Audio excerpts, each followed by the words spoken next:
আমাৰ টিংখঙত মহিলা উদ্যমিতা অভিযানৰ পুঁজি বিতৰণ হ'ল, সমজিলা কাৰ্যালয়ৰ আধাৰশিলা হ'ল, ষ্টেডিয়ামৰ উদ্বোধন হ'ল, বহুখিনি কাম হৈ আছে আৰু আগলৈ হৈ থাকিব। मैं खबर लिया नहीं, मैं तो असम में हूँ, पश्चिम बंगाल का कोई खबर मेरा पास नहीं है अभी। কালি কৈছোঁ এইটো, কালি কৈ দিছোঁ মই। হ'ব স্যাৰ, আপুনি ধান ক্ৰয় কৰাৰ কথাটো কৈছে, চৰকাৰে কিনিব বুলি ধান ক্ৰয় ক্ষেত্ৰতো, কিন্তু আপুনি যেতিয়া প্ৰথম আৰম্ভ কৰিছিল, প্ৰথম বছৰ খুব ধুনীয়াকৈ চলিছিল, কিন্তু মিলবোৰ প্ৰায় বন্ধ হৈ গৈছে ছাৰ। আৰু মিলৰ মানে কৃষকসকলে ধানবিলাক বিভিন্ন অজুহাত ল'ব নোখোজে। অসমতে আমি প্ৰায় 10 লাখ মেট্ৰিক টন এইবাৰটো পাই যাম। যোৱাবাৰ আমি প্ৰায় 8.5 মেট্ৰিক টন কিনিছোঁ। প্ৰত্যেক বছৰে ধান কিনা আৰু কৃষকৰ সংখ্যাটো বাঢ়িয়ে গৈ আছে।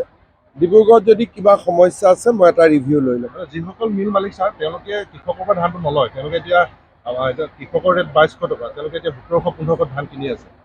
মই চাই দিম, হ'বতো নালাগে তেনেকুৱা, কিন্তু মই এবাৰ চাই দিম। যিকোনো খবৰৰ বাবে যোগাযোগ কৰক 7099017330 লগতে 7099017110 নম্বৰত।